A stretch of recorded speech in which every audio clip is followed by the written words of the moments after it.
Hi everybody, welcome back to story time. You won't believe what I am doing. I'm baking cookies. Do you like to bake cookies? I like to bake cookies. I mostly make snickerdoodles and oatmeal cookies, and today not only did I make oatmeal cookies, but I'm baking almond butter cookies because I can't eat peanut butter. And so they are very good. I have a neighbor that really loves my cookies. Do you like cookies? So probably after I start reading, the oven's going to go beep, beep, beep to tell me my cookies are ready. And I've already burnt one batch, and I don't need to burn another batch. The birds are already going to love me, and the squirrels too. So I don't need to bake them 2 batches of cookies, right? That's right. So today I thought I would start our Christmas books off, and I'm going to be reading at least one a week, if not more. And I'm so sorry for that yawn, but I thought I would read you the Pine Tree Parable. I read this last year, and I really love this book. This is one of my favorite Christmas books. And we actually got 5 new books yesterday. And I got one from Hawaii. Do you want to see the new books real quick? We got this book to read this week, probably. The Christmas I Almost Scared Santa Away. This little boy, whose name is Craig was not asleep on Christmas Eve. He stayed up, and guess who he saw? Santa Claus. And Santa almost didn't stay and put out toys, because you're not supposed to see Santa, right? You're supposed to be in bed. There goes the cookies. And so we'll be reading that book really soon. And we're going to read this book really soon, How Christmas Got Its Colors. And this book was written by a musician named Jim Melko. I'm sure I just messed that up. But this book, the Christmas I Almost Scared Santa Away, we read another one of his books. This guy is from Hawaii. Isn't that neat? We've read one of his other books. And so this book tells the story of how we celebrate Christmas using the colors red and green. And I know you can't wait. And another book we got, it's not a Christmas book, but we're going to read it, was sent to us by a doctor. Yes, a doctor named Dr. Kelly Anderson. And Dr. Anderson lives in Houston, Texas. And she sent us the book, A is for Amazing. And not only that, but she sent the coloring book and the workbook. So we're going to go through this series. I'll show you guys. And if you want let's go get my cookies out of the oven. You want to? And after we read Dr. Kelly's book, if you would like Dr. Kelly's books, want to see the cookies? There's one cookie. You hear them sizzling? That's the almond butter. Ooh, there's the other set. See? Don't they look good? Okay, now I gotta turn off the oven. Oven off. That's always important. The timer is off. That's also important. And you have to let them cool on the cookie sheet. I wish you could smell them, because they smell so good, but they're very hot. So let's get back to our book. What I was saying, after we read Dr. Kelly's A is for Amazing book, I'm going to give it away to someone. And I will tell you how to enter my giveaway. So, you know what I forgot to do because I was worried about the cookies? I forgot to say our names, didn't I? So when I say 3, I want you to tell me your name. You ready? 1, 2, 3. Hi, Claudia, or you can call me Sissy. I'm so glad that you came to story time.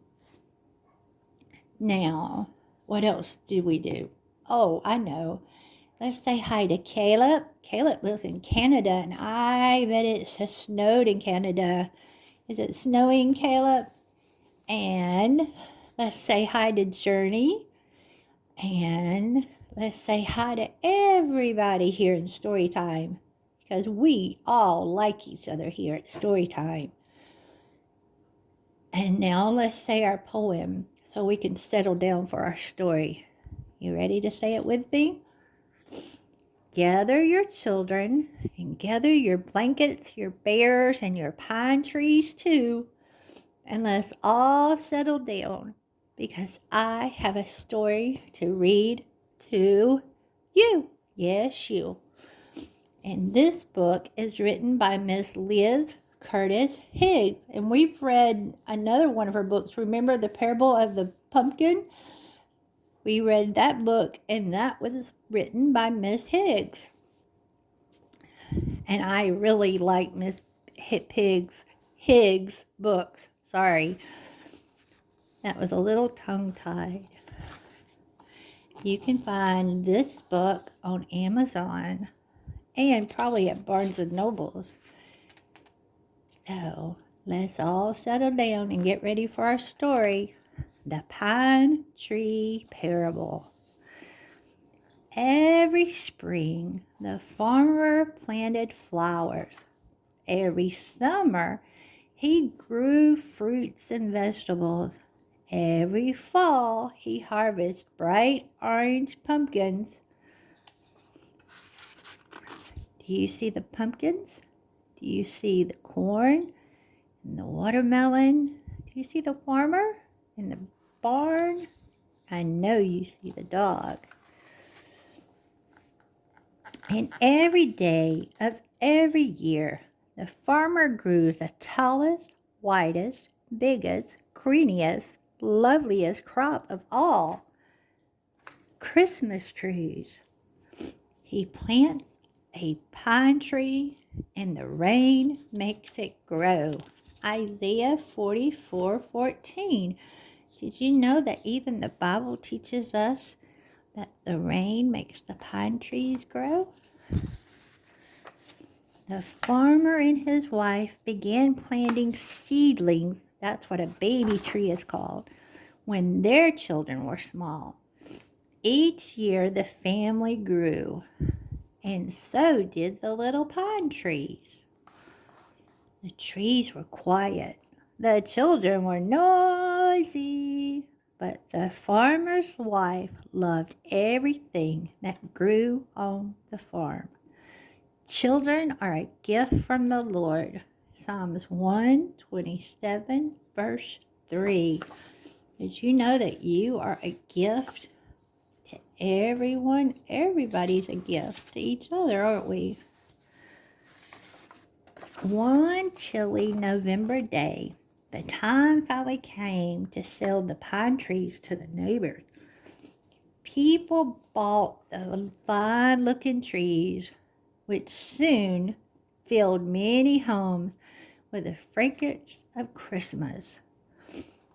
Let each of us please his neighbor for his good, to help him be stronger in faith. Romans 15, verse 2. That means we are to help each other grow every day in God's love. Have you ever smelled a real Christmas tree? It smells so good. But the farmer's wife couldn't bear to part with one remarkable tree. It stood very tall and perfectly straight. Its long branches danced on the wintry air. The farmer's wife hung a tag on the pine tree, "Not for sale." She added a shiny gold star on the top. Now the family could enjoy the tree day after day, year after year, Christmas after Christmas. So the tree was great and beautiful with its long branches. Its roots reached down to many waters. Ezekiel 31, verse 7. The next holiday season brought more neighbors to the farm. The perfect tree was taller than ever. So the tree was taller than all the other trees of the field. Ezekiel 31, verse 5. When the neighbors asked, "Oh, how much for this beautiful tree?" the farmer's wife just smiled and shook her head. "Sorry, not for sale. It could not even be bought with the purest gold." Job 28, verse 19. Some things cannot be bought or sold. Did you know that? You can't be bought or sold, and neither can I. One Christmas Eve, when the farmer's children were children no longer, a family of 3 drove up in a rusty old truck. Their clothes were patched and their faces looked tired. You will always have the poor with you. Matthew 26, verse 11.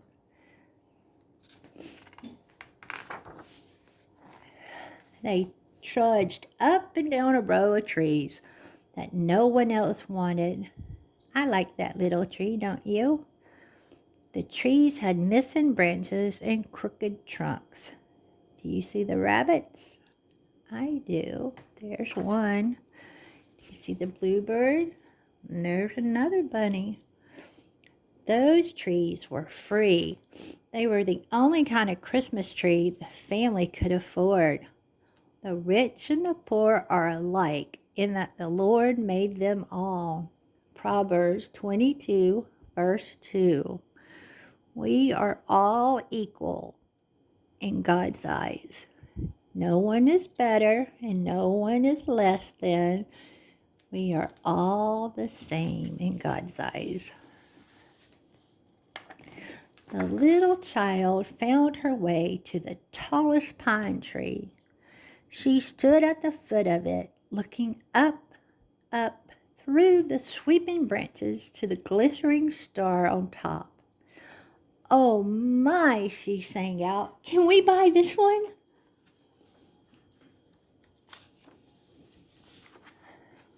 Her parents were embarrassed. They knew they could never afford it. The farmer's family were also embarrassed. They knew it too. But the little girl didn't know the cost. She only knew it was the most wonderful pine tree in the world. "Please," was all she could say.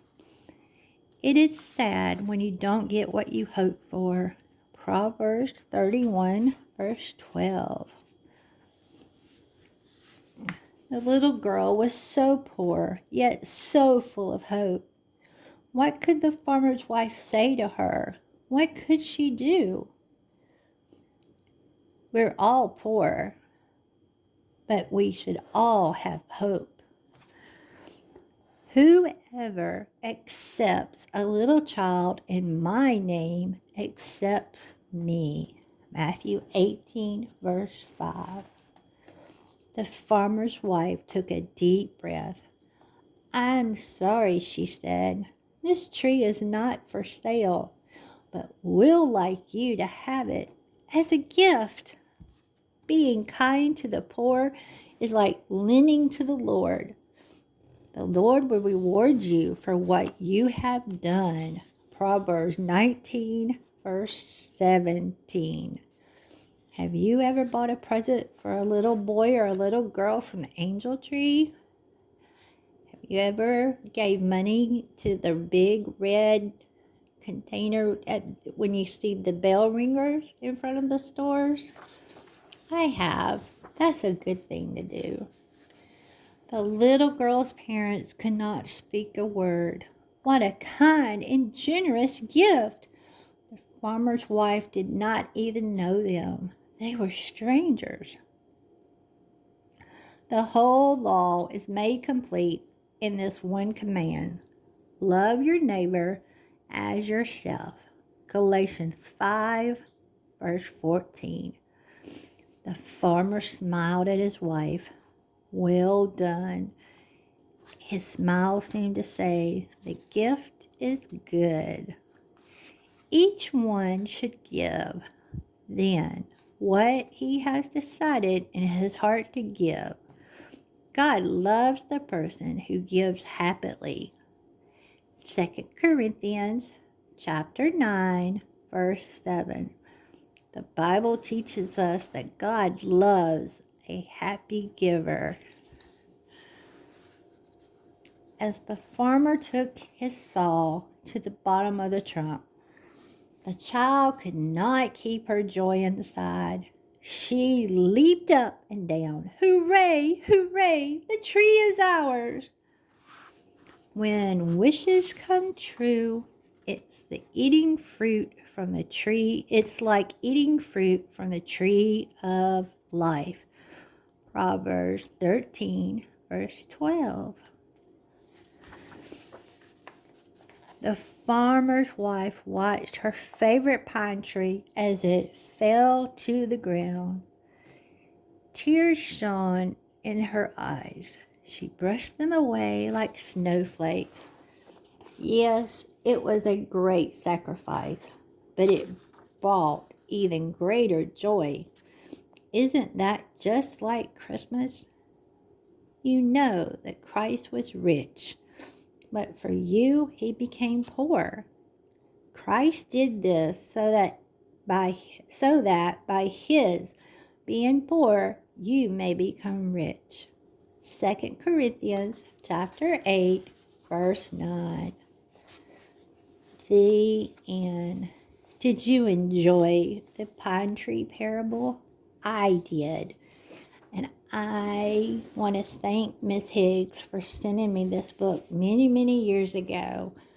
And I am so glad that you came to story time today and got to listen to a wonderful story. A parable is just a story. Did you know that? Now you do. Well, it's time to go. And I will see you very soon. And so the next book, Christmas book we'll read will be The Christmas I Almost Scared Santa Away. Do you think he scared Santa away? Or do you think he got caught by Santa? We'll have to know. You'll have to come back to know, right? And this book is written by Craig Rowlands. And you can find it on Amazon. And Craig is from from Hawaii. Why did I say California? I don't know. But Mr. Craig is from Hawaii. That's a faraway place, isn't it? So we'll read The Christmas I Almost Scared Santa Away again really soon. So I hope that you are staying warm, and I hope you remember to always do something kind for someone, because that's what I want you to do, and that's what God really wants you to do. Goodbye, everybody. Come back.